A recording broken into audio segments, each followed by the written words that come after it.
சாமியே சரணமையப்பா. இது என்ன நாற்காலி மாரி இருக்கு, அதில் ஒரு விளக்கு எரியுது அப்படின்னு நீங்கள் பார்ப்பீங்க. இந்த கல்லோட மகிமை அப்படி. இது அச்சங்கோவில். அதாவது சபரிமலைக்கு போயிருக்கிறவங்களுக்கு தெரியும். அச்சங்கோவில்லேருந்து ஒரு 12 கிலோமீட்டர் ஒரு அடர்த்தியான காட்டில் இந்த கல் இருக்குதான். இது ஏன் இந்த கல்லில் விளக்கேற்றுறாங்க அப்படின்னு சொன்னால், பந்தள மகாராஜாவோட மனைவிக்கு புலிப்பால் எடுக்கிறதுக்காக ஐயப்பன் காட்டுக்கு போகிறார். அப்போ காட்டுக்கு போகும்போது ஓய்வு எடுப்பதற்காக இந்த நாற்காலி மாதிரி இருக்கிற கல்லில் அமர்ந்து ஓய்வு எடுக்கிறார். இதுதான் புராணங்கள் கூறுகிறது. அப்படி உட்கார்ந்து ஓய்வெடுத்த கல் இது.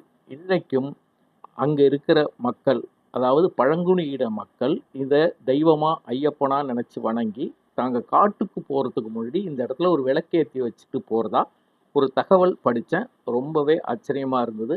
அதனால தான் இந்த தகவலை உங்ககிட்ட பகிர்ந்தேன். சுவாமியே சரணமையப்பா.